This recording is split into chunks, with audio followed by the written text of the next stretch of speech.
Diyan ako lang lilipad. Okay na po. Lilipad. Tingnan ko lang kung... Nilipad ko yan, Manong, para sa iyo. Alis kayo na dyan.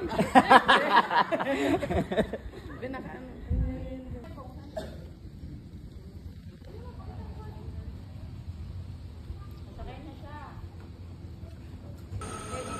Ito video ko.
Solid. Ang sikip pero ang ganda ng ikot.